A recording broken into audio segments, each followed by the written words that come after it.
जी, अस्सलाम वालेकुम। मेरा नाम एहसन ख़ान है और मैं हाई क्विज़िंग की टेक्निकल टीम से हूँ। आज की इस वीडियो के अंदर हम देखेंगे कि अगर मेरा हाई कनेक्ट का अकाउंट है और हाई कनेक्ट के अकाउंट के अंदर मैंने कोई डीवीआर, एनवीआर या आईपी कैमरास ऐड किए हैं और मैं चाहता हूँ कि अपने लैपटॉप के ऊपर उसी अकाउंट को लॉगिन करके ऑनलाइन व्यू कर सकूँ। तो उसके लिए बहुत सिंपल एक तरीका ये है कि आप अपने कंप्यूटर के अंदर एक एप्लीकेशन इंस्टॉल कर सकते हैं IVMS 4200। IVMS 4200 जब आप इंस्टॉल करेंगे तो आपके पास यहाँ राइट साइड पे ये एक क्लाउड का आइकन बना हुआ नज़र आएगा। इस क्लाउड के आइकन पे लिखा हुआ है नॉट लॉग्ड इन। जब आप इस पर क्लिक करते हैं तो आपको मैसेज आता है you will enter high connect continue. आप इसको यस करते हैं। उसके बाद आपसे यूज़र नेम और पासवर्ड पूछता है।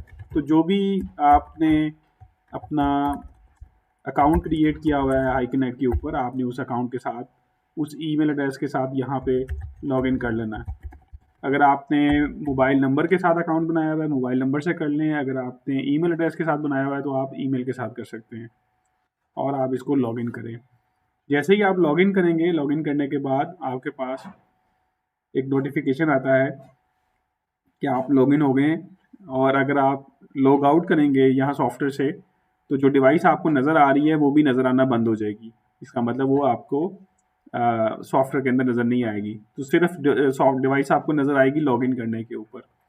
ठीक है, उसके बाद मेन टॉप आइकॉन हमारे पास अवेलेबल है मेन व्यू के नाम से। तो आप मेन व्यू के अंदर आते हैं तो यहाँ पे एक फ़ोल्डर बना हुआ है जिसके अंदर ये कैमरा शो हो रहा है।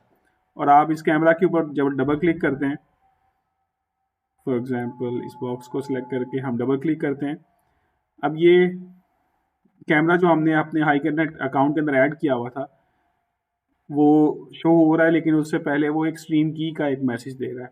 तो ये बेसिकली एक वेरिफिकेशन कोड है जो कि आप हाई कनेक्ट की सर्विस के ऊपर ऐड करते हैं। यहाँ पे आप वेरिफिकेशन कोड एंटर कर देते हैं। वेरिफिकेशन कोड जैसे ही आप एंटर करेंगे और ओके करेंगे तो आपके पास कैमरा का जो है वो लाइव व्यू आना शुरू हो जाएगा। तो इस तरह से आपके पास हाई कनेक्ट का कोई भी लॉगिन अकाउंट हो, आप उसको यूज़ कर सकते हैं और IVMS 4200 के ज़रिए अपने लैपटॉप में, अपने कंप्यूटर में किसी जगह पे भी उसको व्यू कर सकते हैं। Thank you.